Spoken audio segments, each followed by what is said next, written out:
They are, actually, I think they're both Indian names. Cut, I'm sure it's Indian, but I'm not sure about it. Yeah.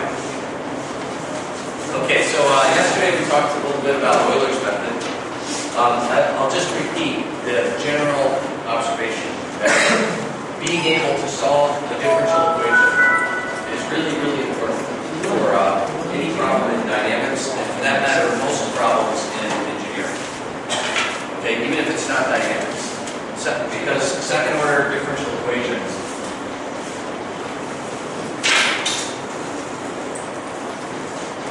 seem to be the basic law of our universe. Right? Why is that so? You know, it could be first order, that would make our life easier. It could be third order, that would make our life more difficult. It's second order. That's what it is. So, we often have to solve second order differential equations.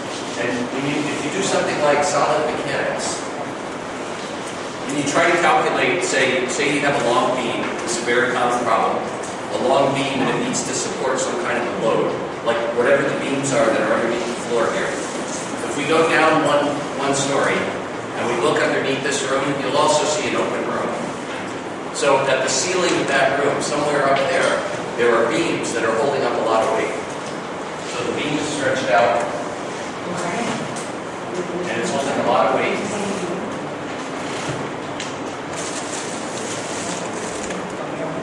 And it has supports on each end. You probably did some of this with Gary, is that his name? The guy from Australia? Yeah, so you should have done some of this kind of analysis. If you get into the true equation that describes how this beam would deflect, what would the shape look like after you put the load on? Even though it's not dynamic, right? Even though it holds still under the load, that equation is still a second order differential equation. The difference is that in dynamics problems, the independent variable is always time. And in this kind of a problem, the independent variable is something in space. It's a dimension, a length dimension, like the distance from along here.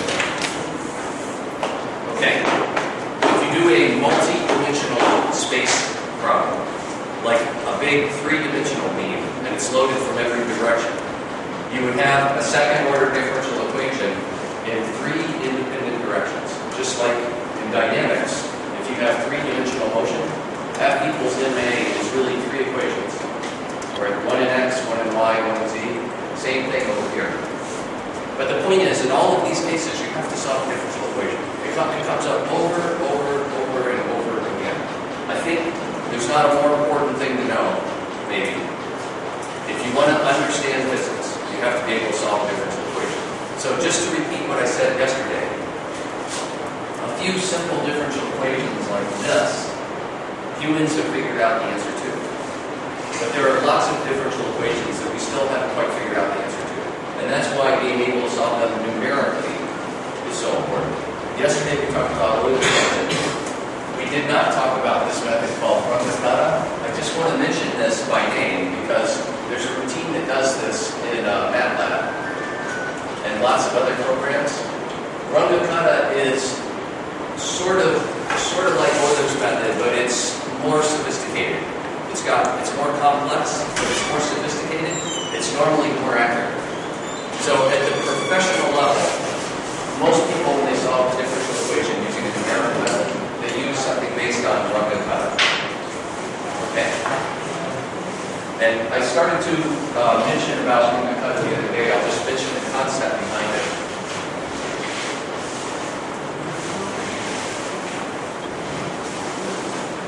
The concept behind Euler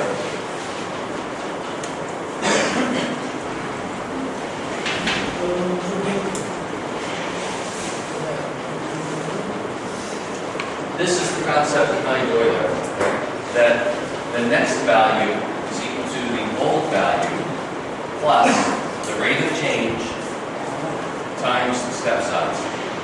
So if I have a function doing something like this, if this is 1t, I'll call it t1, and I want to predict the value at t2. The idea behind Euler's method is calculate the slope, slope is the rate of change.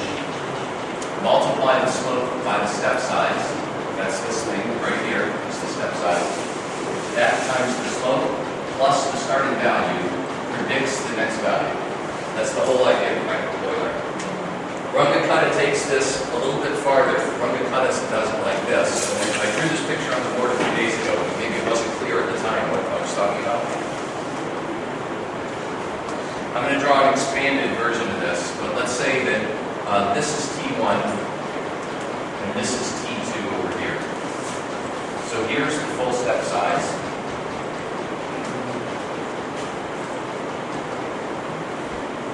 This would be f of T1.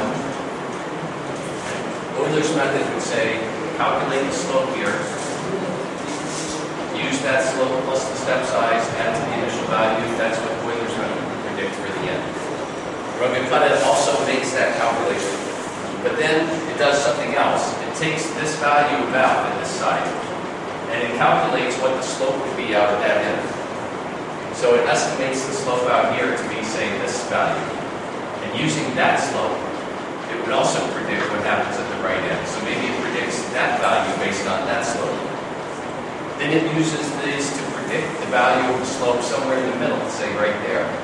That would give you this value of slope. So if you use that value of slope, you would predict up there. They're all using the same basic idea, but the difference is, where do you calculate the rate of change? Because in Euler's method, you always calculate the rate of change at the left end of the interval. But Runge-Kutta says, actually, during the interval, the rate of change might change. In this case, it does. You can see the slope changes a little bit. So instead of relying on one place, I'm going to calculate the rate of change at different places, and then take some kind of an average. So I could call this F1, say, prediction. This one could be called the F2 prediction. This could be called the F3 prediction. Runge-Kutta does something like x, like nu, is equal to, let's say in this case, I might say old plus 1/3 of F1 plus F2 plus F3. That would be an example of a Runge-Kutta. Okay? In Euler's method, you would only calculate one new value, and Euler's method would calculate F1. But in Runge-Kutta, you can calculate three different ways using the slope here, and the slope here. Take the average of that prediction, and that would be something like a Runge-Kutta. Does everybody understand this? Now, as I've said over and over again with these numerical methods, you have no way of knowing whether or not you've got the right answer. Okay? So because of that, there's now probably at least 50 different kinds of Runge-Kutta methods, and you can make up your own. And so, as an example, some people do this. They go 1/3 of the way over. Let's predict 1/3 of the way over, calculate that slope. 2/3 of the way, and the final value. So now there's 4 F's.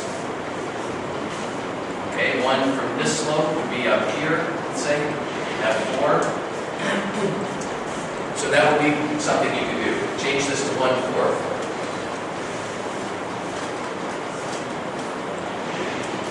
Okay, prediction at the left end, 1/3 of the way over, 2/3 of the way over, and at the right end, 4 different predictions. Okay, then some people say, well, even that's not really a good average because the two on the extreme ends are more likely to be wrong than the two in the middle. The two in the middle should be more reliable. So I'm also going to calculate these same F's, but I'm not going to calculate 1/4 of the average. I'm going to calculate something like 1/6 of F1 plus 2F2 plus 2F3 plus F4. See, this is 1 plus 2 plus 2 plus 1. So I'm adding a total of 6 things. The average of that would be 1/6. I'm counting F2 twice as much as F1, twice as much as F4. Same with F3. Counting twice as much as F1, twice as much as F4. Everybody see how that works? This is called, this particular one is sometimes called the 1/6 rule. Okay? There's another one. Some people use 1/8 of F1 plus 3F2 plus 3F3 plus F4. This one is called, for some reason, the 3/8 rule.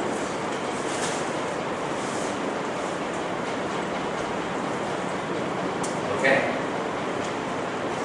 Nobody knows which one is going to give them the right answer. The only way you could know which one is going to be exactly right is if you already knew how to solve the differential equation in the first place so that you knew what the answer was. But if you know how to solve it in the first place, you don't need a numerical integration. So when you use a numerical integration, it's always in a case where you don't know what the right answer is. Which one of these rules gives you the best answer? Nobody knows. Okay? So these are all called something like Cauchy-Simpson, 1/6 rule, 1/8 rule. So we can make up the, I don't know, let's make up the Tiffany 9/32 rule. Okay, she's not even listening. So this could be something like 1/32 times, let's say F1 plus 15F2 plus 15F3 plus F4. Why is it called 9/32? No reason. The 32nd part, okay, the 9th part doesn't mean anything. Yeah, we call 15 32nds. Nice job, Tiffany. Okay. Any questions about this? So I really hope that you understand the most important part of the message I tried to give you today, and also at the end of class yesterday, which is two parts. Number one, solving differential equations is really important. And number two, there are a lot of important differential equations that we actually don't know how to solve. And so we have to use numerical methods to solve them. And this is really big. People do this every day in companies all around the world, research labs all around the world, trying to figure this stuff out. And yeah, maybe there's number three. Number three is, you could never know for sure that the solution that you're getting is actually correct. Right? So you try one of these, you try another one, you try another one. So we talked about yesterday in Euler's method. How could we try to get some confidence that what we calculated is the right answer? We change the step size and run it over and over again. And if it always gives us about the same answer, even with different step sizes, that's really good. We're happy about that. How can we do that with Runge-Kutta? You can do the same thing with the step size. That's one thing to change. Change the step size, just like this one. But another thing you can change in Runge-Kutta is you can try all these different rules and see if they all give you about the same answer. The more different versions you try, and the more consistency there is between answers, the better you'll feel. But if you keep changing the step size, or you try different rules or something like that, and every time you run it, the answer's different by 10%, 20%, 100%, right? Because now you really don't have any idea which one might be the correct answer. So he did an example in the notes using 3 different step sizes on this one. 2 of them gave almost the same answer. So that helps. Okay, that's probably right. The other one that didn't give the same answer is probably wrong. But there's no proof. Yeah, probably.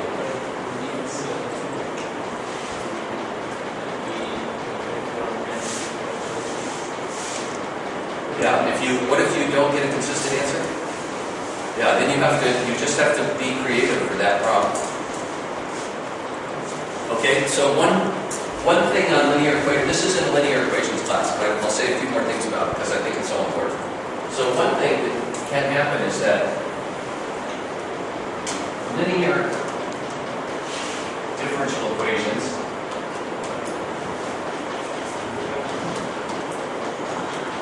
are almost always solvable.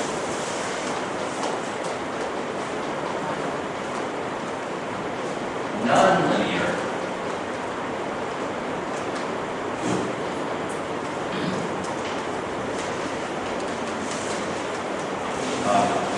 they're rarely solvable.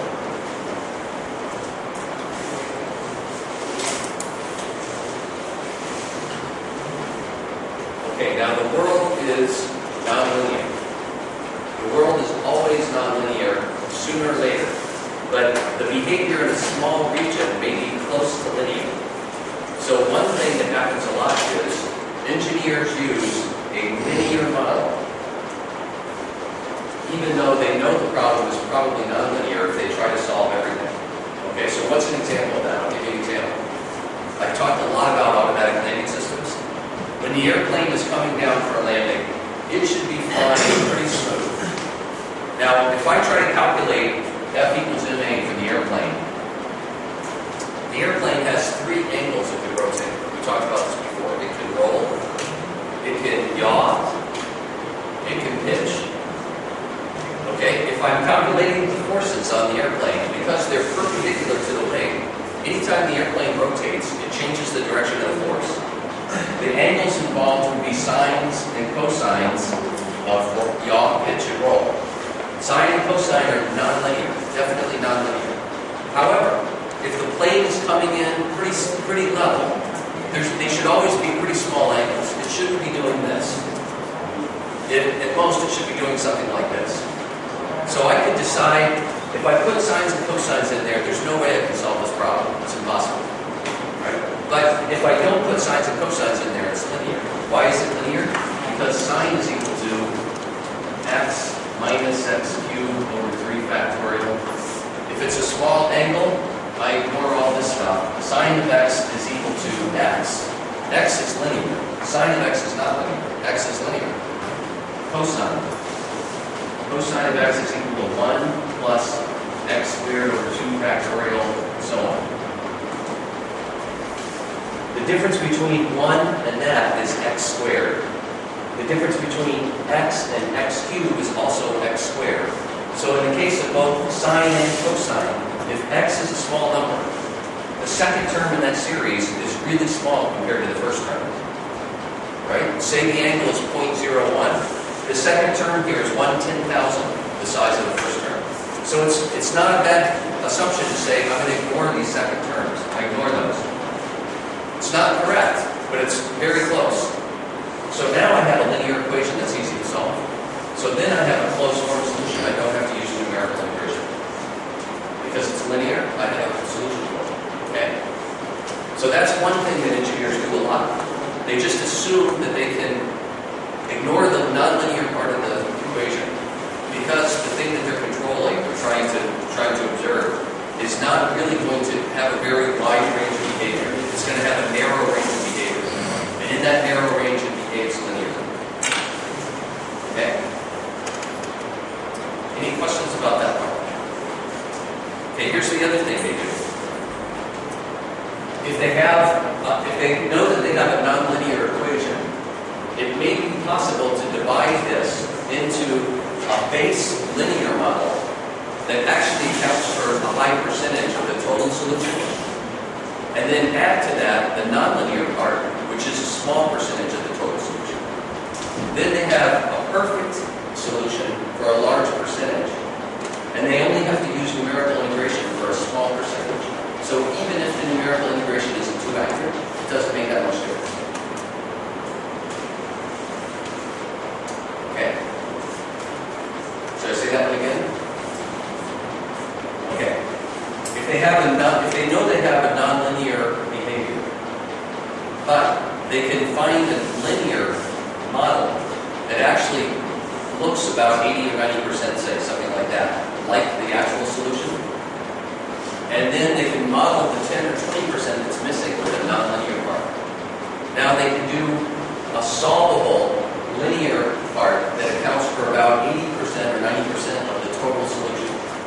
Now they're only relying on the numerical integration for about 10 or 20% instead of 100%. So even if the numerical integration is not accurate, the damage is small because it's only a small piece of the total.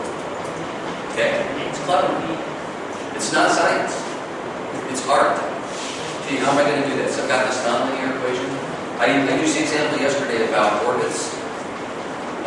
Humans know how to solve the two-body problem, two masses that pull on each other.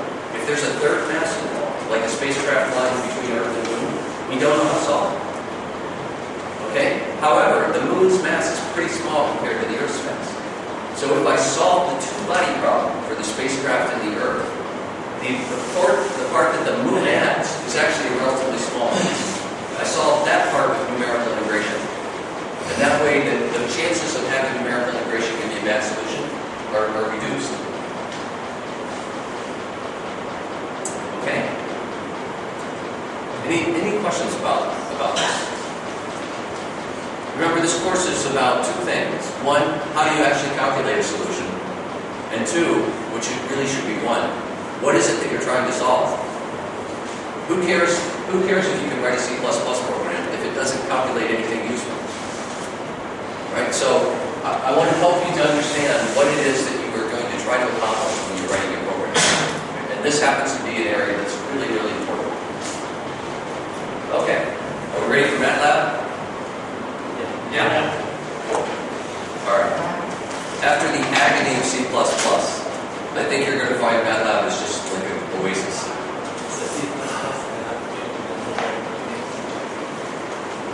Well, C++, you could always write a program to implement these. You could write your own. But as we'll see, MATLAB has all of these things as built-in functions.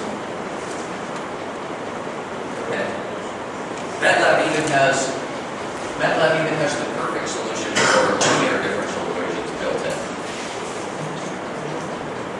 Okay. In fact, that's the thing that MATLAB started for. Let me. This is actually kind of interesting, and there's a little bit of humor at the end if you listen, if you can keep up. So hold on a second. We know that this equation, that's a first-order equation. What's the solution for this one?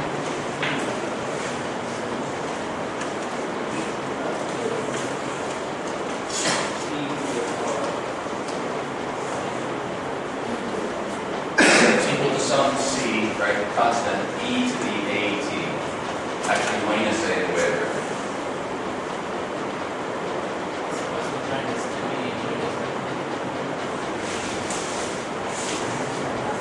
No, plus the way it written. Yeah, sorry.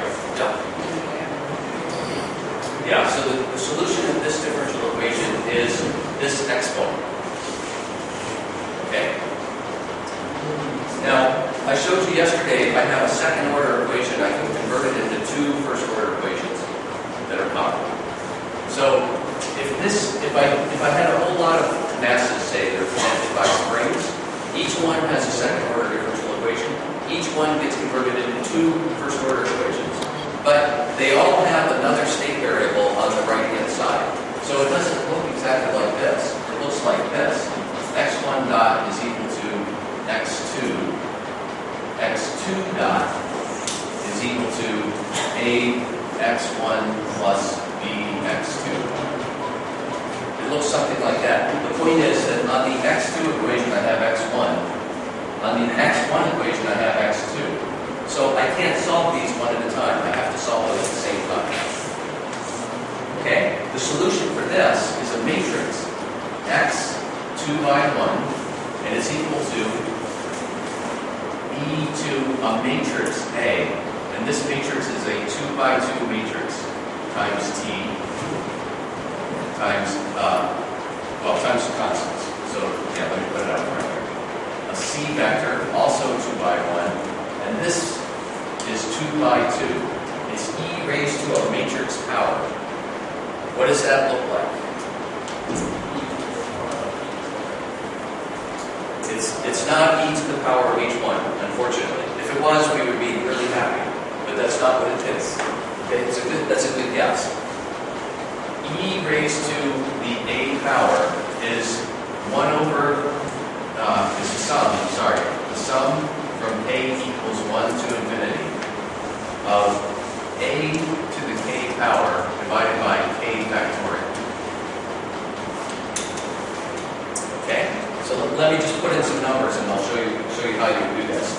So to turn this into an equation that looks like that one, I would write x as a vector, 2 by 1, and it's equal to a matrix, 2 by 2.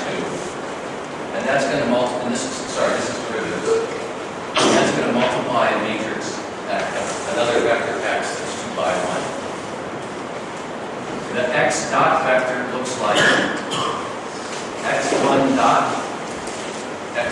dot, the x vector looks like x1 and x2. This is exactly coming out of lecture, not this example, but this matrix multiplication is exactly what is in the first part of the MATLAB notes. So we're now really talking about MATLAB. What goes inside of this matrix?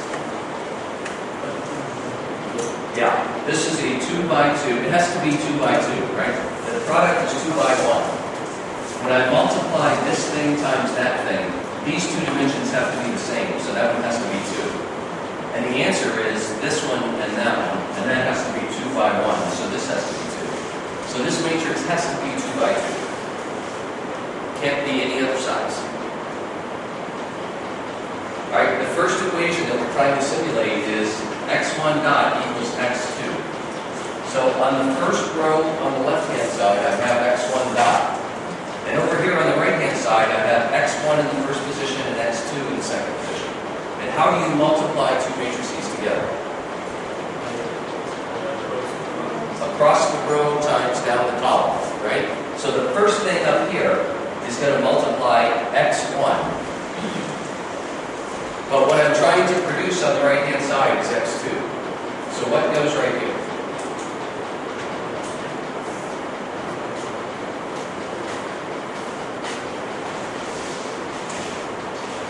Right? x1 dot is equal to x2. So it's 0x1, 1x2. Remember, you multiply across the row times down the column. So this is 0 times x1 plus 1 times x2. And that gives me x2. For this one, x2 dot is a1 x1 plus b x2. I guess I don't need that one. Let's take that out. Okay, so what would go right here? This is the thing that's going to multiply x1, right? And I need it to look like a x1. So exactly like you said, a. And what goes here? B. So there's my matrix. All right, now let's look at this series.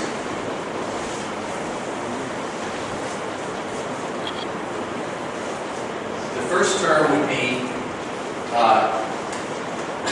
0, 1, a, b divided by 1.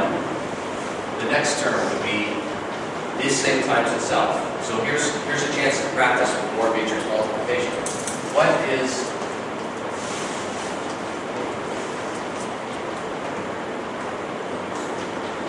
that equal? I think everybody should do it. I'll shut up for about 30 seconds. Everybody do this multiplication. See what the answer is. Before you start, how big is the answer? What size?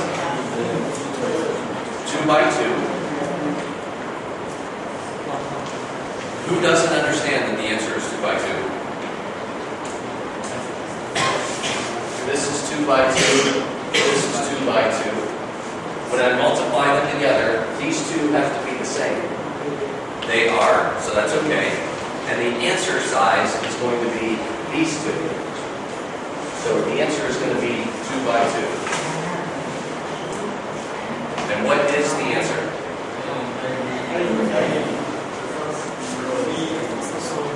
Okay, what goes right here? A. What goes right here? B. What goes right here? AB.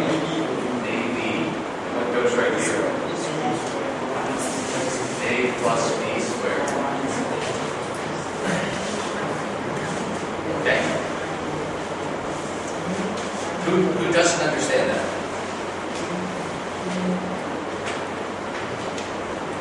Okay, let's do the next one then. So we've got A, B, A plus B squared divided by 2 factorials 2. Why don't we go ahead and do the next one? So the next one would be this thing times 0, 1, AB. I'm going to go ahead and just write the answer on this side just to stay in the middle of the board. What size is this answer? 2 by 2 has to be. What goes up here? What goes over here?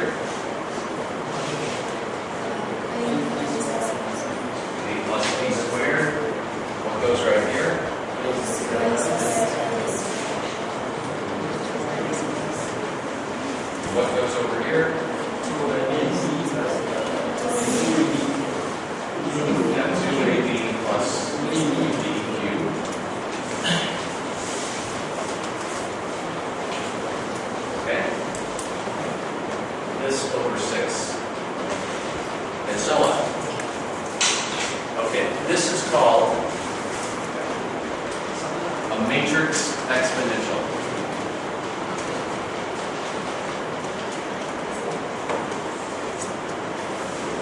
The guys that started the company MATLAB, that whole company was begun to solve this problem.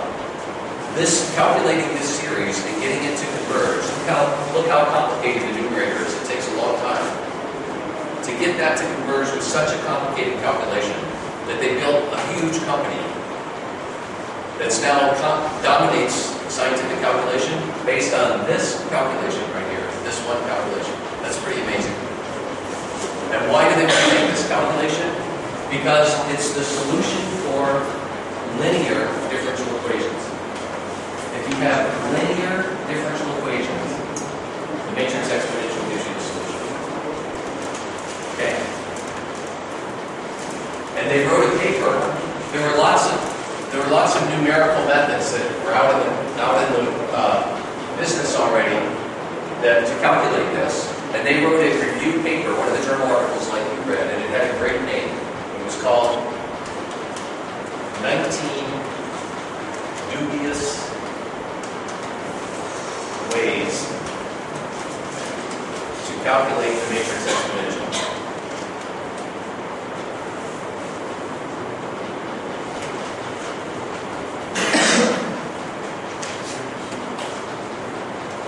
What does the word dubious mean?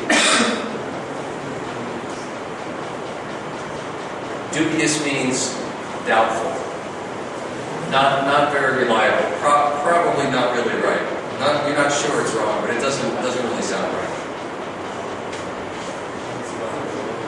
Like for instance, I'm having some trouble, as I've said.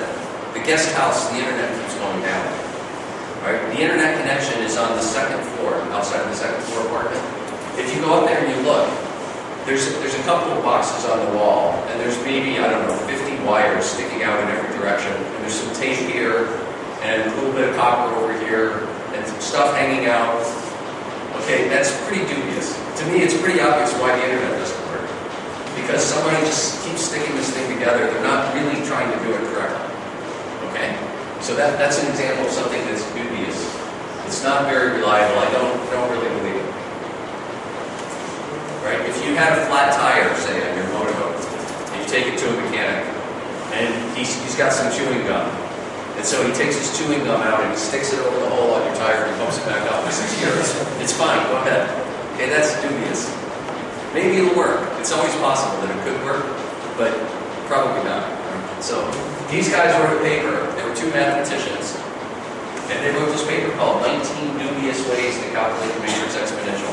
And they put in there the 19 most common ways that everybody in the world was using at that time. And then they showed how to do it much better, and they produced this program called MATLAB that makes this calculation. Now it's the biggest scientific mathematics software package in the world. More people use MATLAB than anything else. More than C++, more than Fortran, more than everything. So it's pretty amazing. And you know now, you've got this history. You know where it came from. It came from solving, surprisingly, it came from solving linear ordinary differential equations. These aren't even the ones that are supposed to be the problem. The ones that are supposed to be the problem are nonlinear. It's cool. Okay. Anybody have any questions or comments?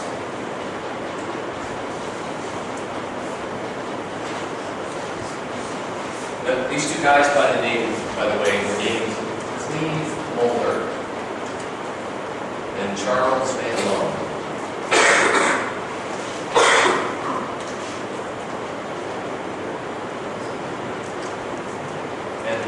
I mentioned the other day that it turns out, I didn't even know this until about a year or two ago, but one of my aunts, her cousin is the wife of Cleve Moeller.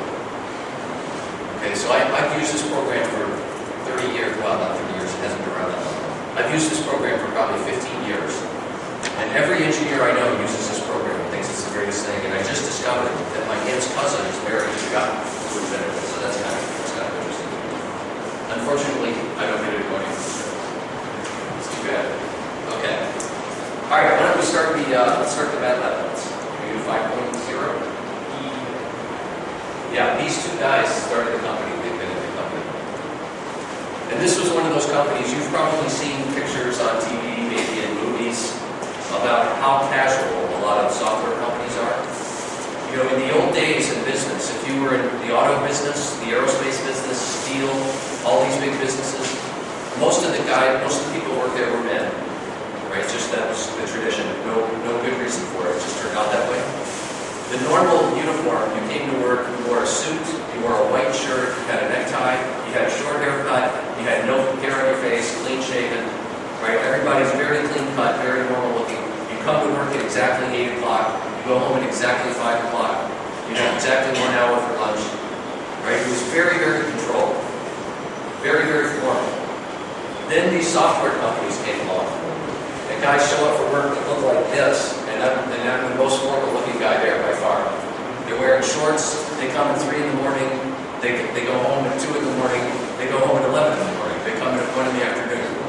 They play basketball in the office, they play hacky sack in the office. It's just this totally informal atmosphere. But the idea is, these people have to be brilliant, they have to be really creative, and just let them be free, just let them think about stuff. And in the end, you think they'll be more productive than if it's a really controlled environment. That's the idea. Is it true? I know, it seems to be very successful in high-tech companies. Maybe it wouldn't be so successful in all companies, but most high-tech companies are like that. And this company that they started, MATLAB, was one of the most famous ones in the early days for that. Their office looked like a pigsty, we would say in the U.S. You know, yeah, I don't know. You know that word, pigsty? We say pigsty. Pigsty is a place where you keep pigs. Pigs like to roll around in the mud, they chew everything, they dig, they throw stuff, they like garbage, they just roll around, you know. So, this is an expression in English. If some place is really dirty, like they never clean it, you know, maybe the laundry is lying on the floor, socks are over there, there's dishes from dinner 3 weeks ago, they haven't been cleaned yet, that kind of thing. You say, this guy lives in a pigsty. Well, the office of this company was kind of like a pigsty. It was just so casual, just nobody was worried about the formality. I'm sure that when they were starting out, they had to write proposals, just like you did, and get funding to keep the company going before they had enough sales to generate enough income. I can't imagine what those meetings must have been like. You know, some banker comes to their company to visit and give their proposal, and they're going to ask him for $1 million or something like that. And there's guys in shorts, you know, they've got a shirt on, but the buttons aren't lined up. You know, they just threw their shirt on in the morning, and they don't get the buttons even, so one button is down here, the other one's up here. He hasn't shaved for 3 days. The banker's wearing a nice suit, a white shirt, very clean cut, short haircut. You know, expects everything to be really formal, and he comes across these guys and looking like pigs. But somehow they got it going, and now it's super successful. Okay. All right, so that getting started. The first few slides here are about how to get the program going. They're not really relevant for you because your program comes from your program is supposed to come from TABT. So one thing I'll mention is there are these other scientific programs out there, some of which do similar things to a lot of what MATLAB does. One is called Meeple, one is called MathCAD, one is called Mathematica. They have similar names, so it would be easy to get them confused and not remember which one is which. By the way, Mathematica does something called symbolic manipulation. This is pretty interesting. Who knows what symbolic manipulation is?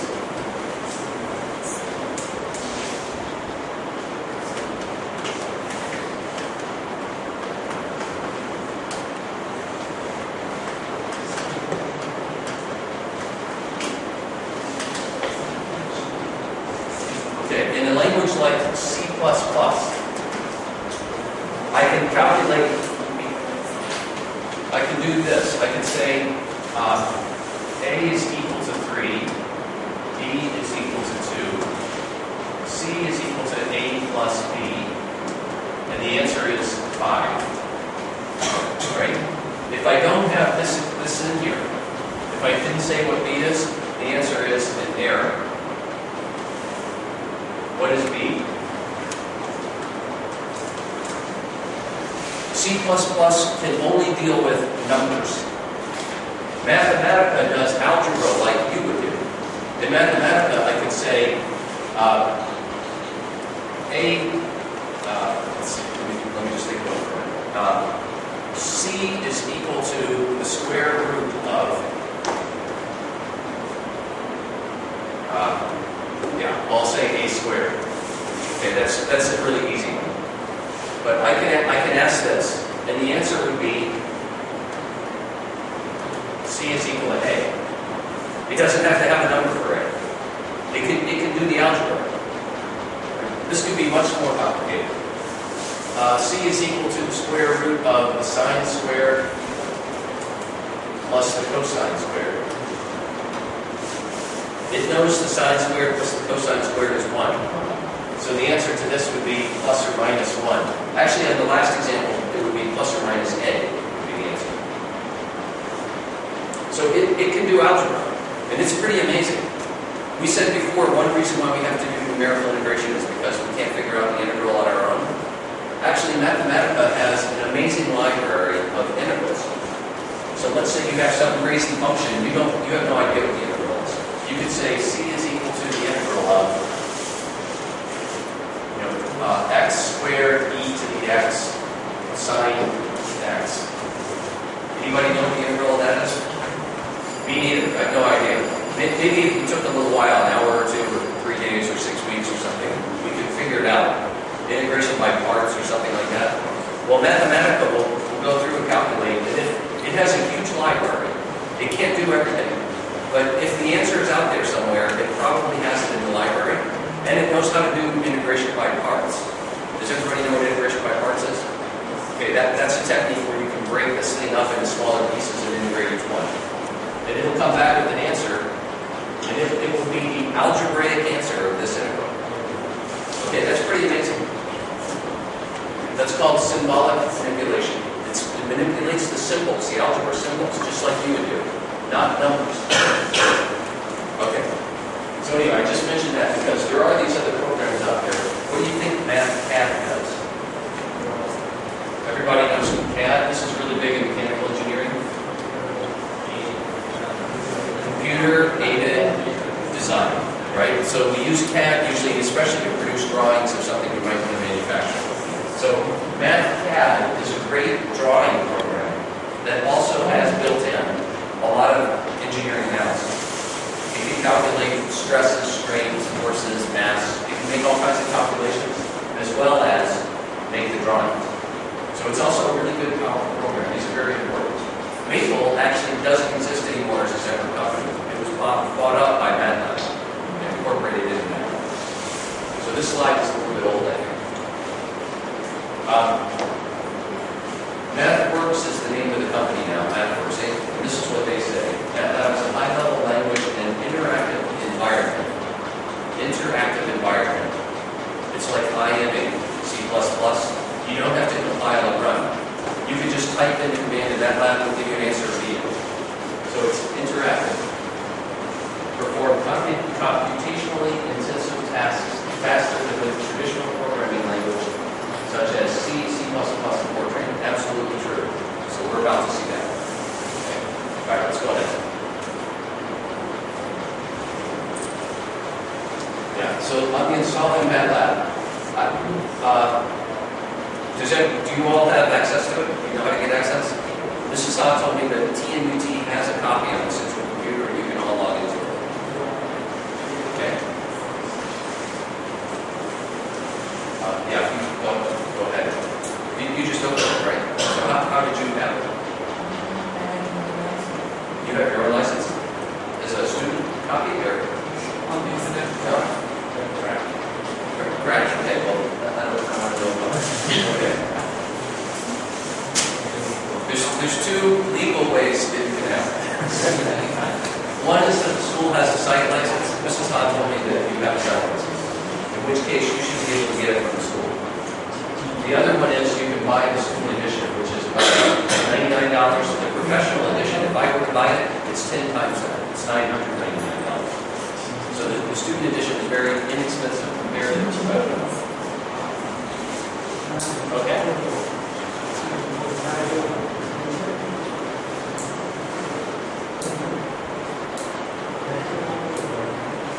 When you start MATLAB, I guess it'll open like this, although I have to say, I've already changed mine. I own a copy that's on my laptop.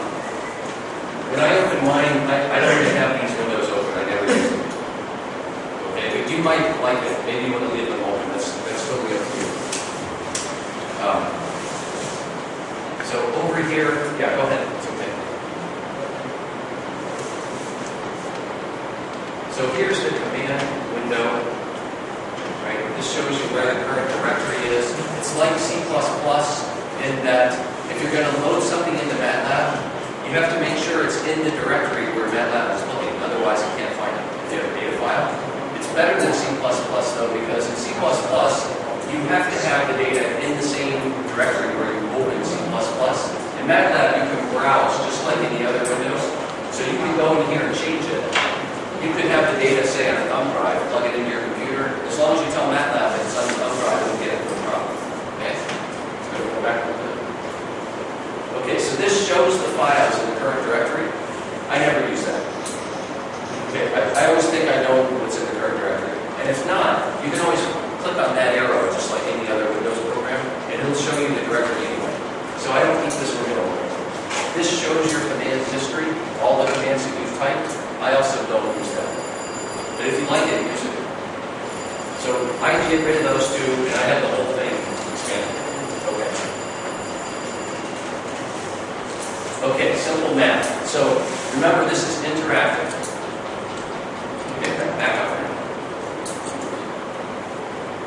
Good. So the what's called the command prompt.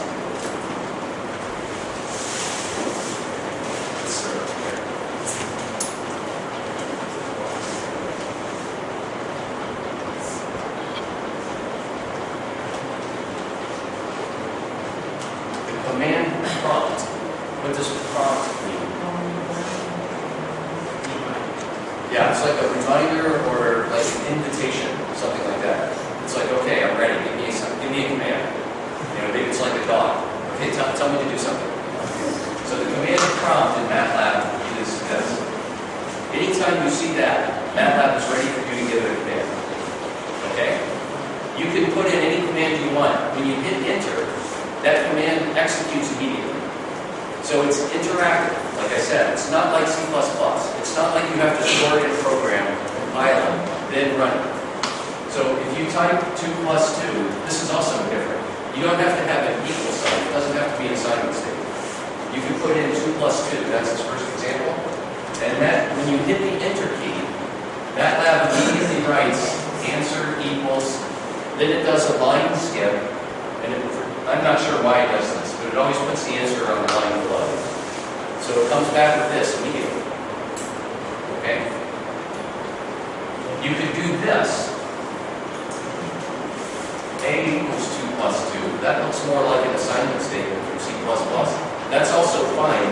The only difference here would be MATLAB uses ANS, that's short for answer, if you didn't assign the answer to some other name. But this statement assigns the answer to the name A. So MATLAB would write A equals 4. You could put Tom equals 2 plus 2. MATLAB will write Tom equals 4. Okay? But if you don't put anything, if you just put 2 plus 2, MATLAB writes ANS equals 4. Now, usually when you're running MATLAB, you probably don't need to see all the intermediate answers, especially when you set up a program, which we're going to do. If you write a whole MATLAB program, you don't want it to print after every single thing it does. You only want to print the output you want to see. To suppress output in MATLAB, you add the semicolon. So if you type this, MATLAB won't respond with anything. The next thing we get is this. I'm ready for the next command. Now, putting in something like this, MATLAB knows the answer is 4. Okay, but because you didn't make an assignment statement, I'm not sure why you would really want to do this. But the answer would be in that variable called ANS. You can also do this. Now now you have A stored as 4. And you can do this.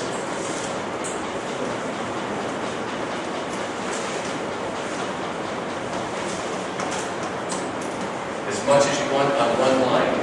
As long as you keep putting the semicolons, MATLAB will just come back and ask you what do you want your next command. It does all of that, right? But it won't print anything. If you put 2 or 3 in a row and you leave this one off, the last one off, then MATLAB will write C equals 5. Okay? So that's a good first start of the syntax. Anybody have any questions about the syntax?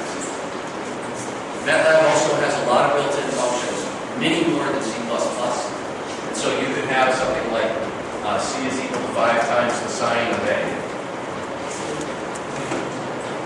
And then it will come back out here with C equals, so the sine of 4 is probably something like 4 radians would be a little bit more than -5. So it's maybe minus 0.2 or something like that, I don't know. So this would be C is equal to minus 0.3, whatever it is. Okay, any question about that? How do you put in an array in MATLAB? So that's the next thing.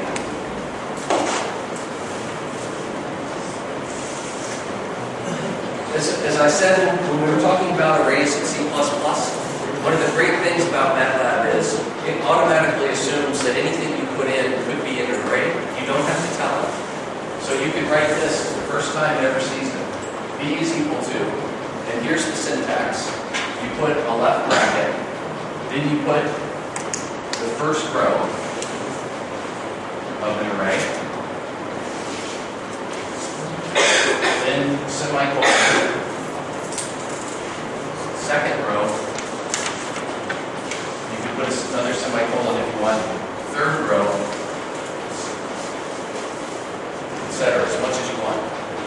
So I could write, for instance, 1, 2, 3, 4, 5, 6, 7, 8, 9.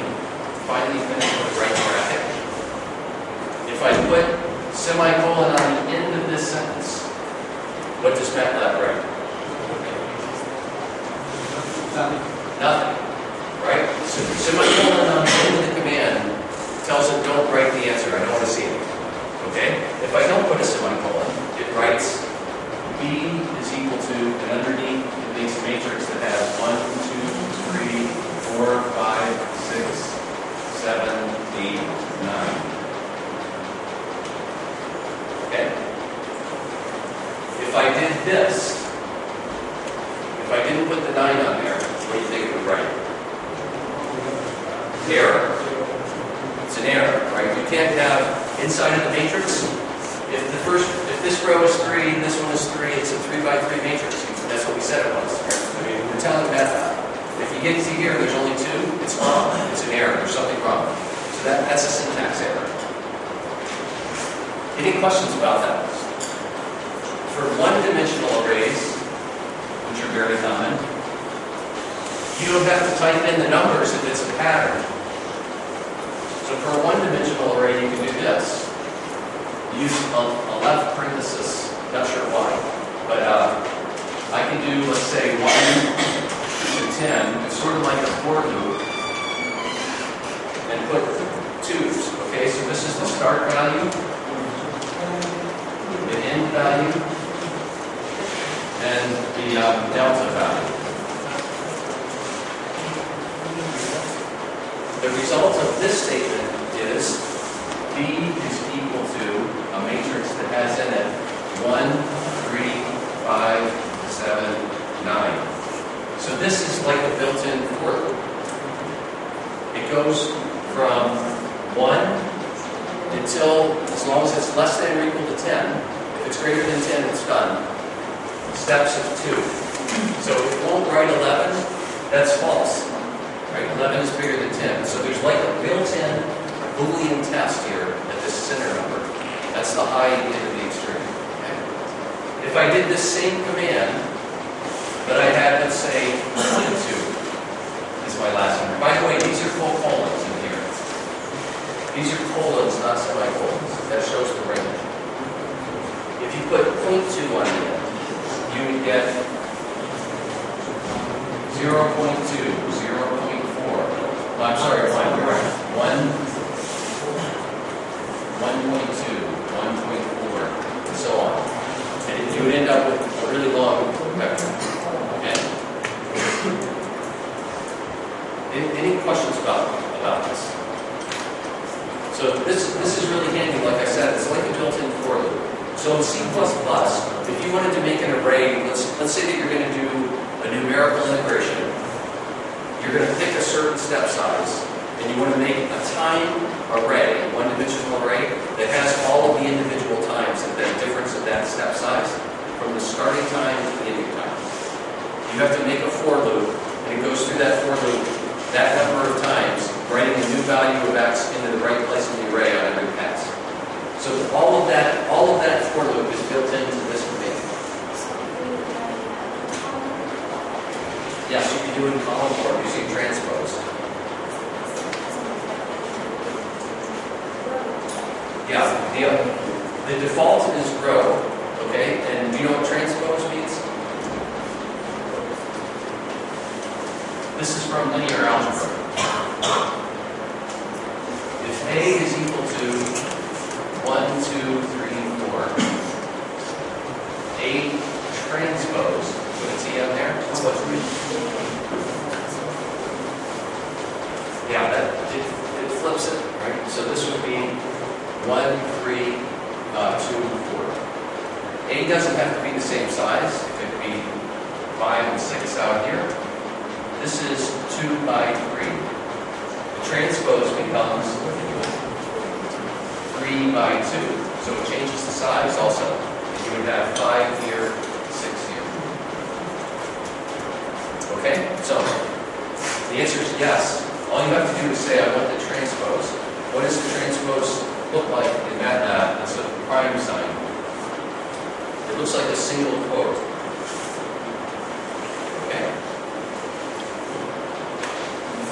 So this command, the output would be 1.0, 1.2, 1.4, and so on. Follow. Okay? Any questions about that? MATLAB won't print it this way because this would take up way too much room on the paper. So it'll still print it horizontally, and at the end, when it gets to this, it will put the transpose sign on there. I think it writes a T, I'm not sure. I guess we could try it out. Let's not try it just yet. All right. Here it did B, and then it did A times B. Okay, A was 4. So I want to mention this too. The point of this is not to be critical of C++, but now that you've gone through a lot of these calculations in C++, you can appreciate how much is really built into MATLAB. It's pretty amazing. So I can put in this 2 set of commands. B is equal to 2. A is equal to 1, 2, 3, 4. And then A times B. Put that in all on the same line. And what's the answer? The answer is equal to a matrix that would look like 2, 4, 6, 8. Awesome. Okay.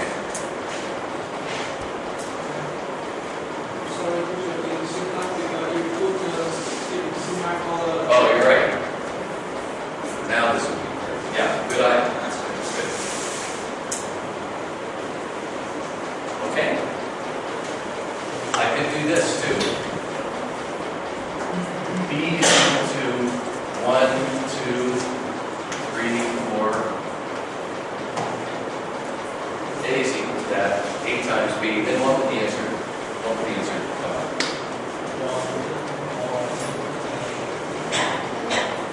1 times 1 plus 2 times 2 would be 5 here. 3 plus 8 would be 11 here. So 11 here.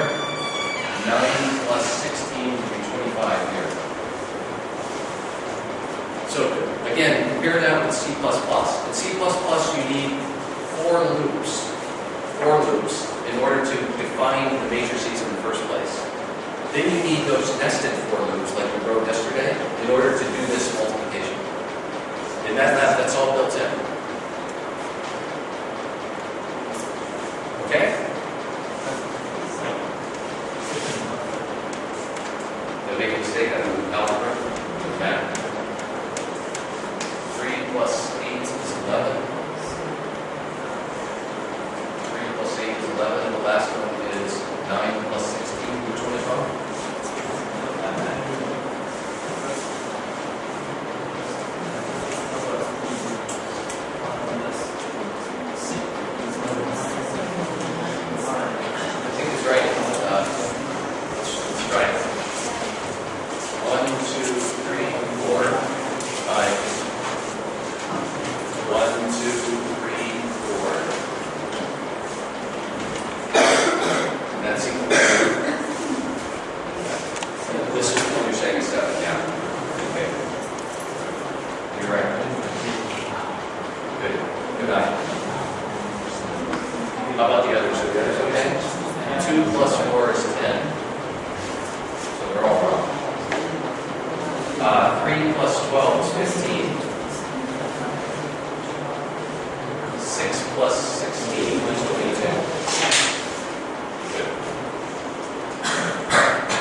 as an A matrix times X is equal to Y, and this X is 4 by 1,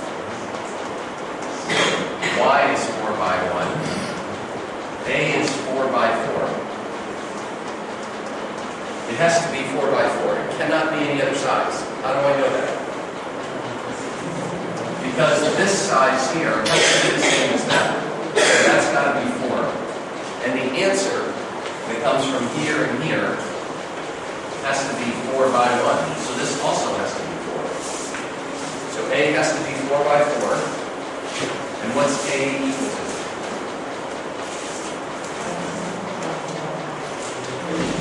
The first row of A, you multiply across the row times down the column, and that's got to equal to the first row of Y. So the first row of Y is 12. What equals 12? 1A, 1B, 1C, and 1D equals 12. So the first row of A is 1, 1, 1, 1. Second row of Y is 9. That's the second row of 9. Of Y is 9. What equals that? 1A minus 1B, 0C, 0D. The third row is 0. What equals that? 3 A's, 0 B's, minus 4, and 10. Okay, and the last row is 0, 1, 3, minus 6. Okay. What's the answer? The answer would be in linear algebra, taking this equation, we multiply by something called A inverse. And A inverse times A is equal to a matrix, the equivalent of a matrix 1, right? Which is called the identity matrix.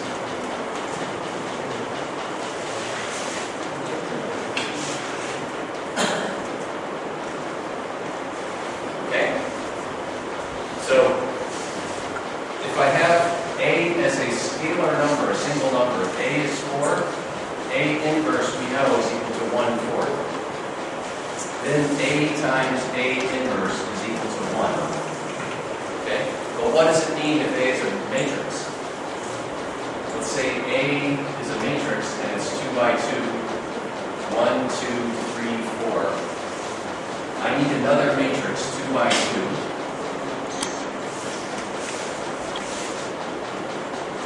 This thing right here is the A inverse matrix. When I multiply these two things together, I have to get the matrix 1, or what's called the identity matrix, and it looks like 1, 0, 0, 1. 1's on the diagonal. So I need to find what to put in there so that this is equal to 1. Okay?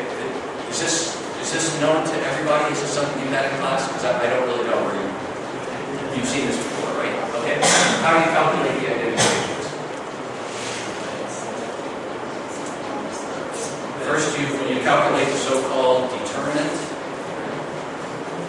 and the identity matrix is 1 over the determinant of A times the matrix of cofactors.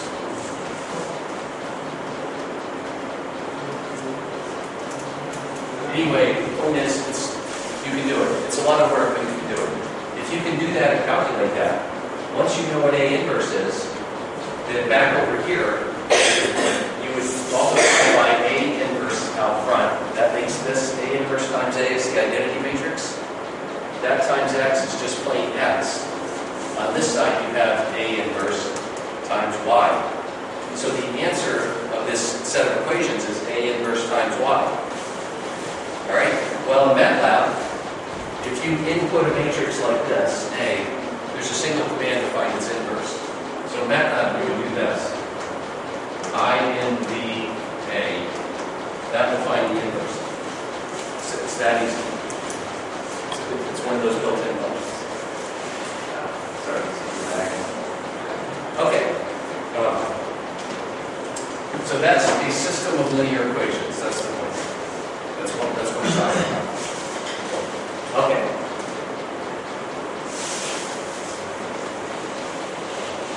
You can solve systems of linear differential equations. We've already talked about that. And you can have a whole lot of differential equations at the same time. They have each other's variables inside them. So you can't solve them one at a time. You have to solve them all together, exactly like this problem. That's the problem here. I can't solve this equation for A, B, C, or D. I can't solve for any one of them unless I already know the other three. But the same problem is in every one of these lines. I can't solve any of these by itself. The only way to get the solution of this is to solve all four of them at the same time. That's why this is so much work. The same idea with differential equations. If they have each other's variables inside them, like the examples I showed you, then it's a lot of work. You have to solve them all at the same time. You can't solve them one at a time. Okay. He left out, some of the most important in the examples. These are his examples. Manipulating images. Okay, not that. How about controlling an airplane? Why isn't that up here? That's important. How about building an automobile?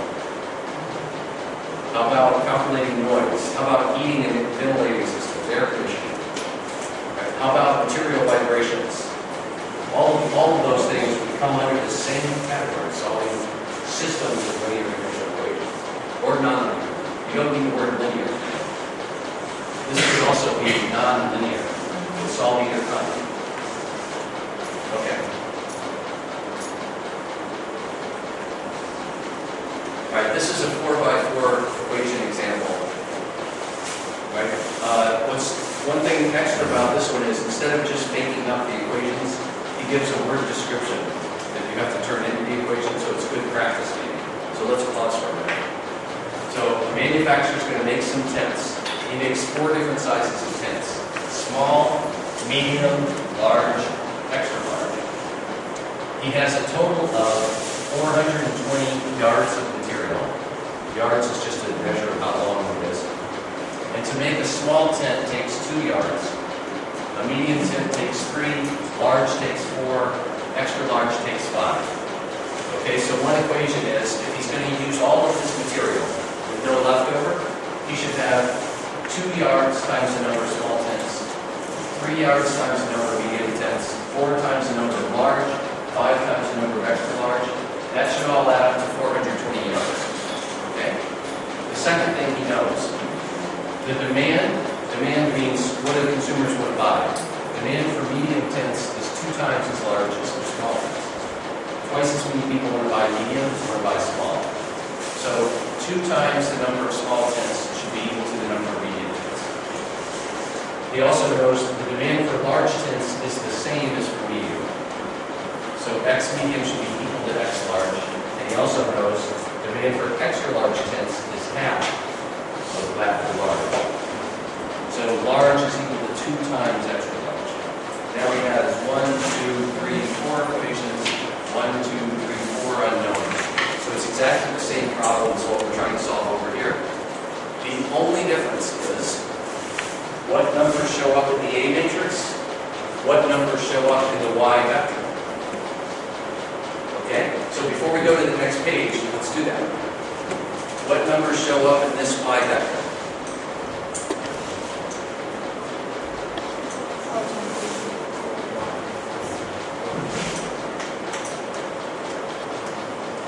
What numbers show up in this A matrix? The first row is 2, 3, 4, 5.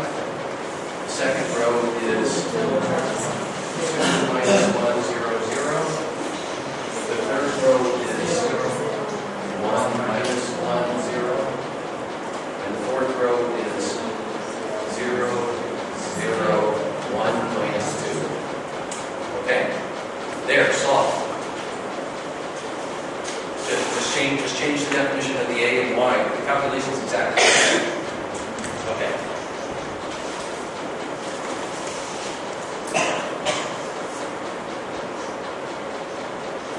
So here's A. We just wrote it. There's X. There's Y. And he's showing you multiply across the row down the column. That. This row times this column should be equal to that, and so on. Okay. Solve it by hand, by back substitution. We talked about this.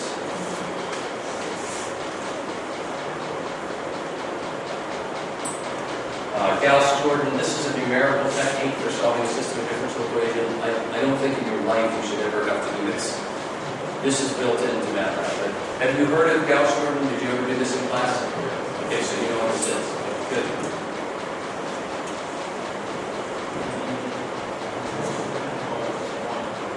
Yeah, you eliminate the lower triangle. Although you could also eliminate the upper triangle. Either one is the same. But the advantage of doing the Gauss-Jordan is that you end up with, on the bottom line, you're all done with Gauss-Jordan, the bottom line has only one non-zero thing here. So we can solve for that one directly, and move up one and solve for the next one. So Gauss-Jordan is, if you're stuck doing it by hand, Gauss-Jordan is fine. But you would never want to program it. There's no point. You just stick the A matrix in and let MATLAB find the inverse. Okay.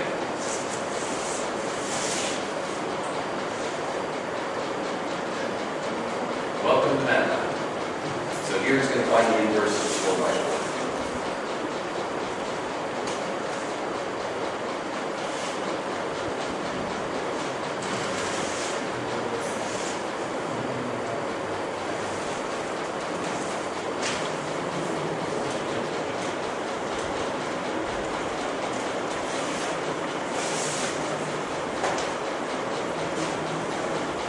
I want to write the syntax for the solution of this while that's loading. Okay, so the syntax for taking the inverse is that you put the matrix that you want the inverse inside of round parentheses. But the syntax for defining a matrix is square brackets. Okay, so I want the inverse of the matrix that looks like 2, 3, 4, 5, 2, minus 1, 0, 0.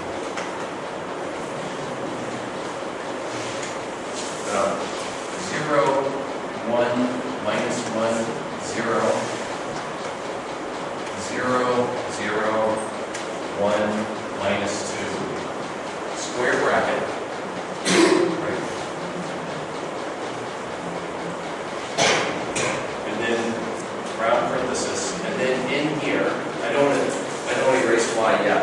I would have that multiplying by the vector 420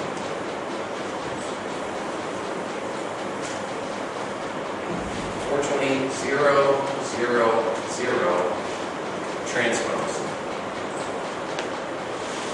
Okay, so that's one line of input in MATLAB. The inverse of this matrix times that vector. That's the solution of that 4 by 4 problem. It's one line in MATLAB, and I can do it interactively. If I don't put this on the end, the next thing it prints will be answer equals, and it'll give me a 4 by 4 vector, and that's the answer that has x in it. That's got the answer. Now compare that with C++. In C++, you have to have all those statements at the beginning to initialize the program. Then you would have to either have a lot of assignment statements to set this up, or do loops to fill these in. Then you have to have a subroutine, a function subroutine to multiply. Well, first you have to calculate the inverse of this matrix, which wouldn't be easy. Then you have to multiply the inverse times y inside some more loops. It would take a fairly big C++ program to accomplish this. And you would have to compile it and run it after you type it all in. In MATLAB, you can do it on one line, hit the enter key, and the answer prints immediately. Okay, so it's pretty awesome. Now, I called this answer, I didn't put a name on it, but you could. You could also have this, x equals. And you don't even have to tell it that x is an array. It will look at the size of everything on the right-hand side and figure out, when I do this calculation, the thing I'm going to get should be a 4 by 1 vector. And so it will just print for the answer, x equals, and it will give you a 4 by 1 vector. You don't have to tell it in advance how big it's going to be. It knows, it figures it out. Okay, it's really powerful compared to C++. Okay. What happened? Where are we? Okay, so here's an A assignment statement. You put in A. Then you calculated the inverse of A, so it prints the inverse.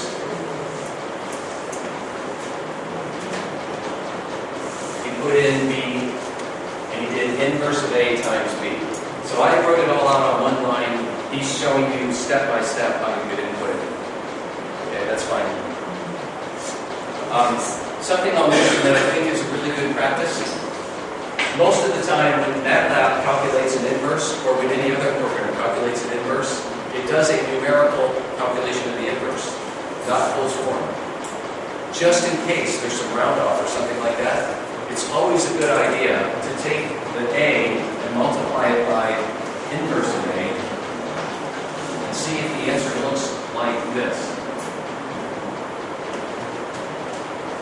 Ones and 0, 0, 0, 1s.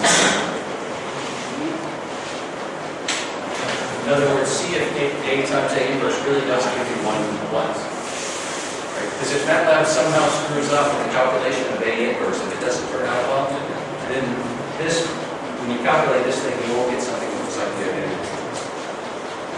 When would you guess is that most likely to happen? When do you think you're most likely to have a problem calculating the inverse? Based on the kinds of things we talked about from the beginning of this course. There's one condition that shows up a lot when you have a problem with a calculation.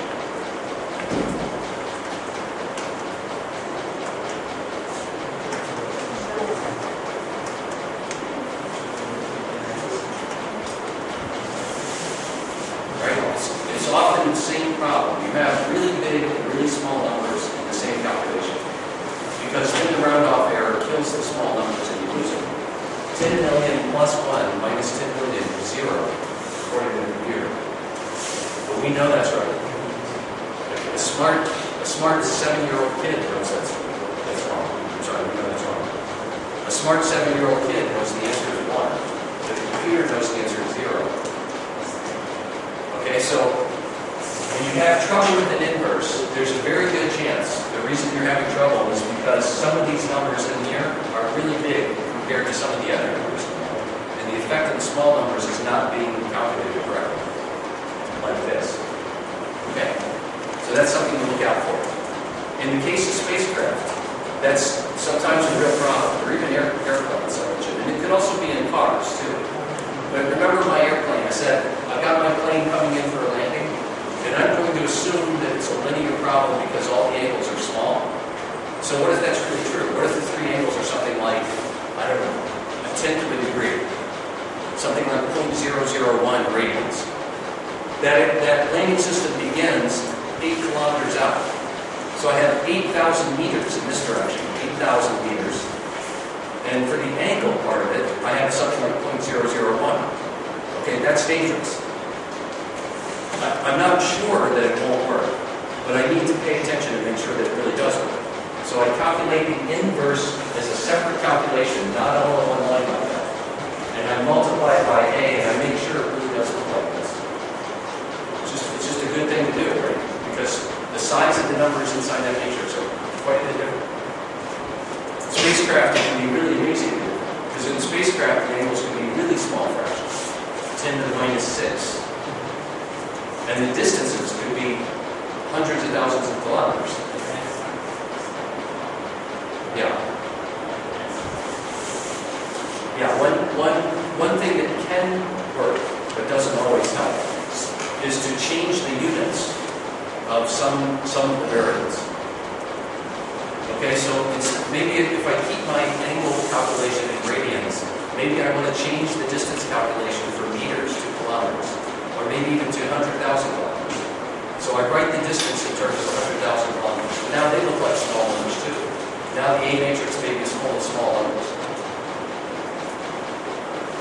8 kilometers is 0.08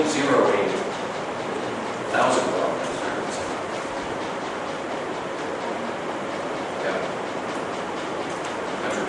Okay. Alex, let's open that toolbox again. You had a bunch of toolboxes. I talked about toolboxes before in MATLAB. Look at this list of names. For one thing, I like the names. Aerospace toolbox, bioinformatics toolbox, communication systems toolbox. I like that much better than stupid names like, what are they, IOStream? What the hell is that? Right? Who knows what that is? So, MATLAB's using some real names here. Computer vision system. control system, curve fitting, data acquisition, and so on. Most of these names actually mean something to you when you read them. You have some idea what he's talking about. Inside of all of these toolboxes are a bunch of functions. So which one are we in right now? You're in finance, I think. Yeah, go ahead and do finance again. All right, finance actually doesn't look like it has a name. If you do the help, I think maybe.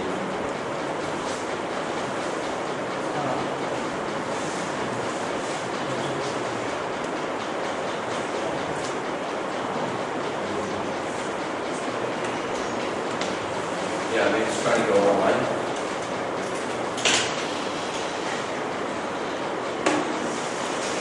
You can do the, so there should be a list in here somewhere. Let's go, can you go back to the executable command window? I think I mentioned this before. MATLAB documentation is built in, so you can always do this. If you're not sure how to use the inverse function, you can do help INV. And the documentation will then print exactly on the screen. It will show you the syntax of how to use it. It explains the math of what this calculation is about. It gives you all the information, hopefully all the information you need. Now, what happens to me a lot, as you already realize, sometimes my memory isn't as great as it should be. So I know that I want to use a certain command, but I can't remember what the name of the command is. If you type help and you put the name of the command here, it tells you that command. If you don't know the name of the command, obviously you can't put it there, so what do? You can type help. Now what it does is it explains how to use help, okay? And inside of help, there's a built-in search function. So let's say that I know I want to calculate the inverse of a matrix, but I can't remember that the command is called INV. So this is what I do happen to remember. You can do help -key. That stands for keyword. Okay, keyword is like a search term. And then I can type inverse. And this will give me a list of all the functions that have something to do with taking the inverse. So hopefully then when I look at that list, I say, oh yeah, we'll have what's called INV. Okay? Or maybe I would do matrix inverse.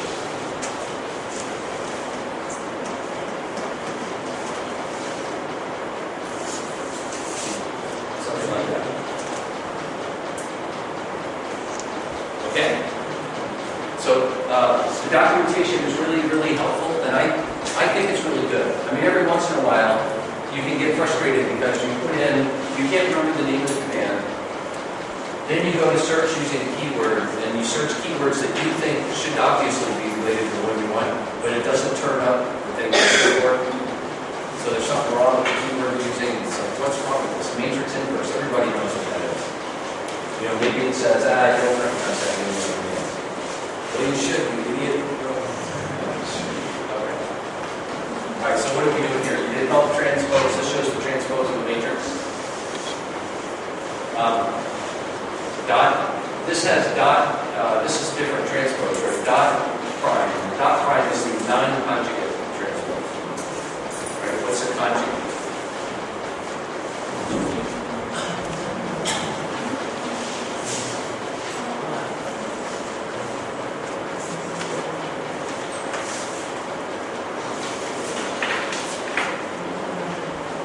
Conjugate.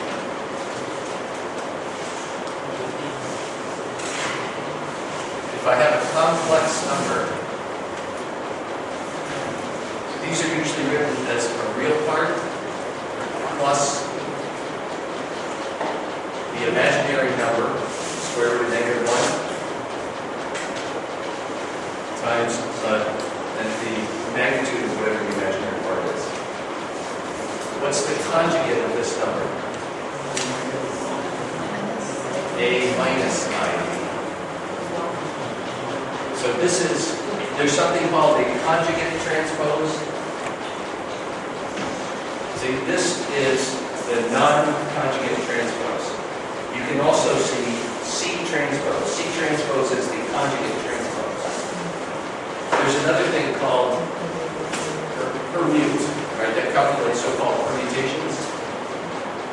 So both of these show up because if you go to read their documentation, they'll have the word transpose in there.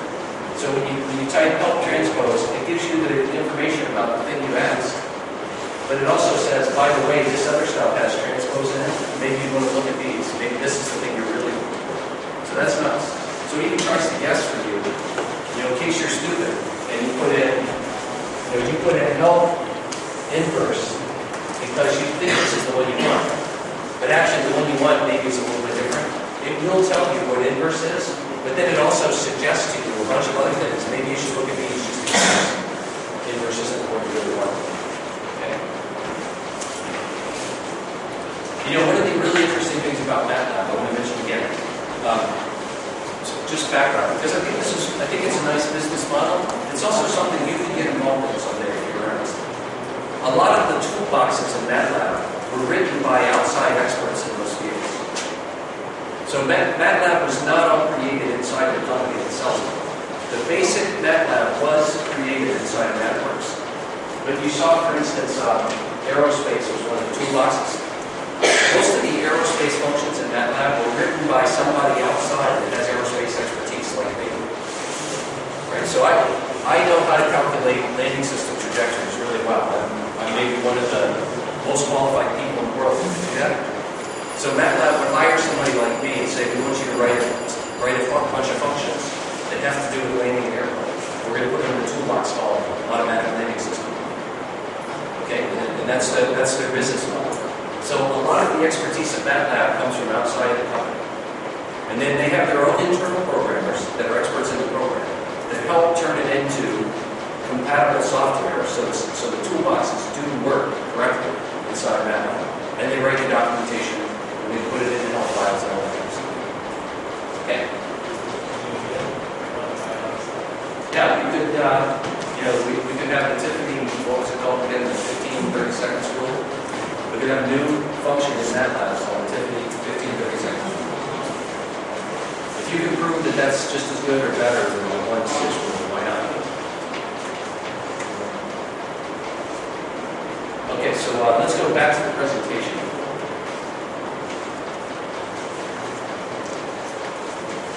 Probably over at the bottom. Did we finish 5?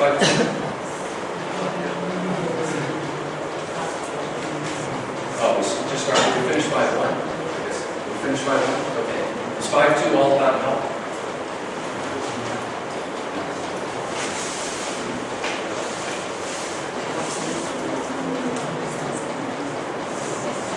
Yeah, if you use doc, I didn't mention this one, you can use doc instead of help. It gives you more details, especially on the math behind it. So if you're confused by what, for instance, what is conjugate transpose, excuse me, if you want to see a real explanation of conjugate transpose, use doc, C transpose.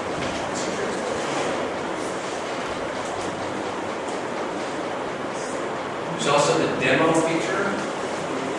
MATLAB has a bunch of demos built in. So you can go see what the list is and then run them. And it'll show you. By the way, let's pause here for a minute. I just want to point out, I don't think we're going to get to all of this stuff, but MATLAB has these so-called M files we are going to get to. M files are like functions, they're like programs. So we've seen that we can use single commands in interactive mode and do really complex calculations, but still, some things might be so complicated that you don't want to just type it in every time you use it. You want to put it into a function name and be able to call it, like a void function or a single result function. In MATLAB, those kinds of functions are called M files. Okay, MATLAB also has a GUI. A GUI program. What's a GUI? Create GUIs. You're going to love GUIs, I think. Most of my research assistant students, I think they should probably spend too much time on GUIs, but they always have fun. So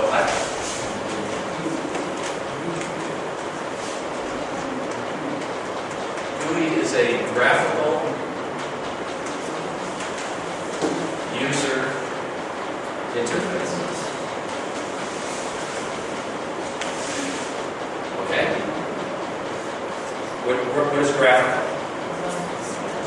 It's like a picture, some kind of a picture, right? A drawing or something like that. So you can create a user interface between you and the program you've written that's graphical.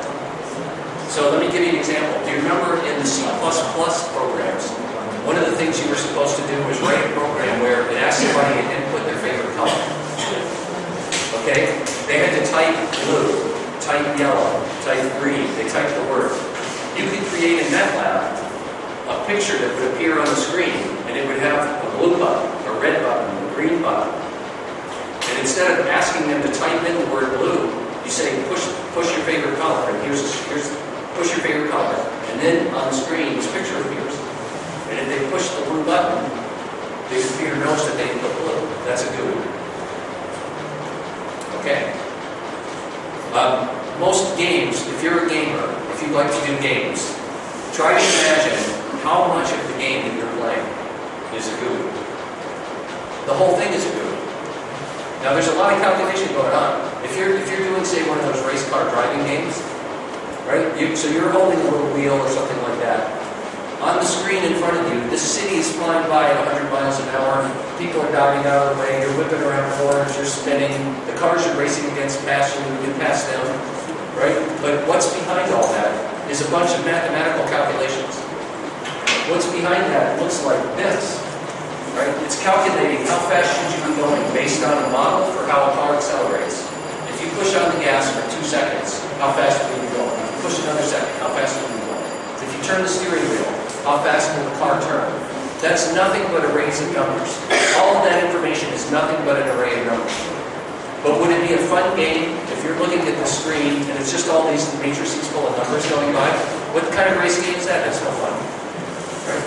What's fun is you're driving down the road and it looks like a road.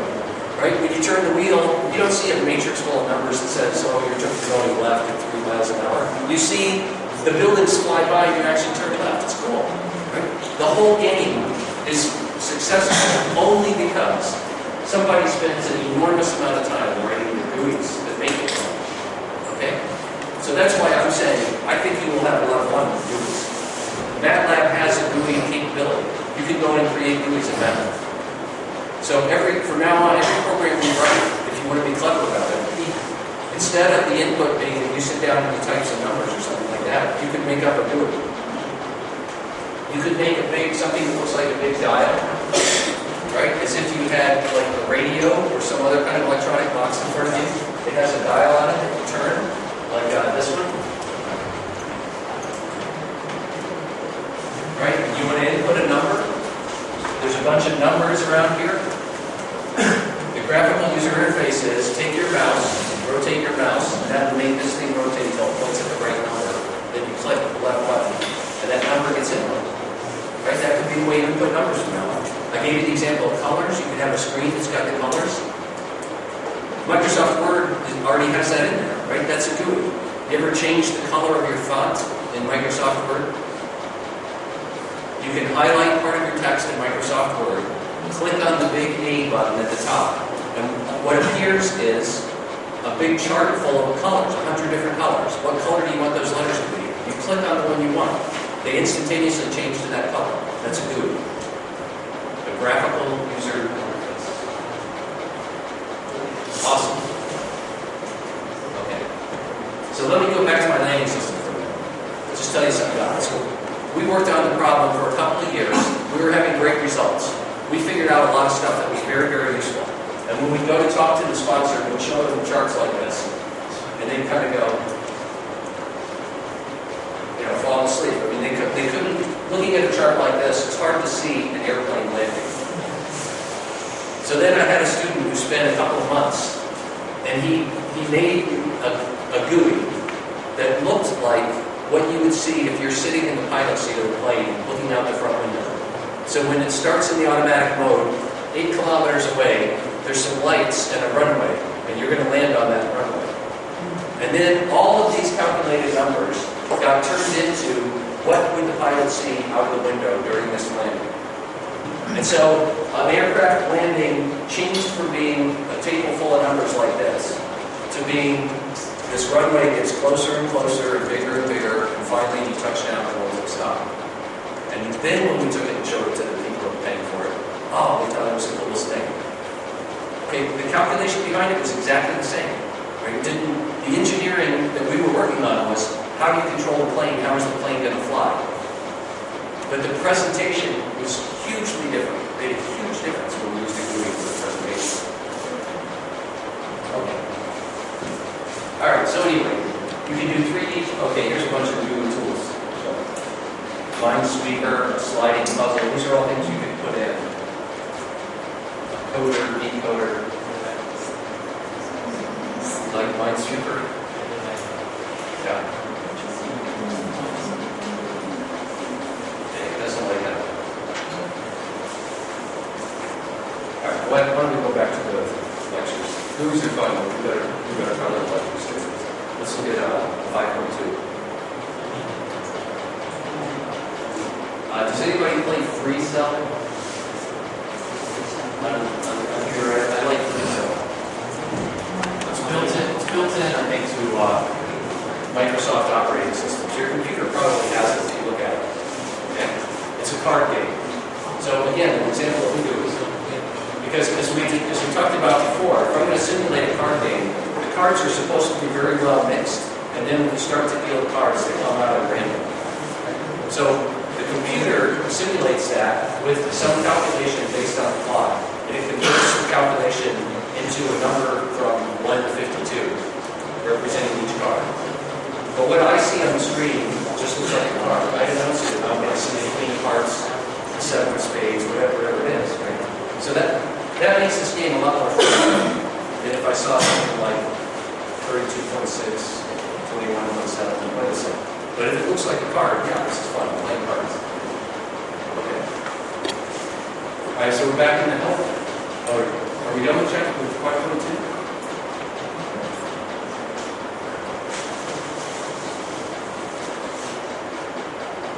Maybe we are, so I was just asking. Yeah. All right, so we talked about health. We talked about health. We talked about doc.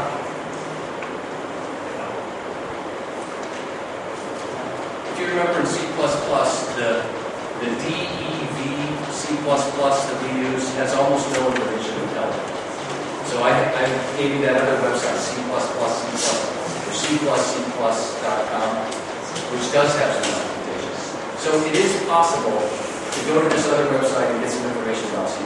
MATLAB notes, not only is it all built in, but it's clever. It will figure out the things you're looking for and offer you more help.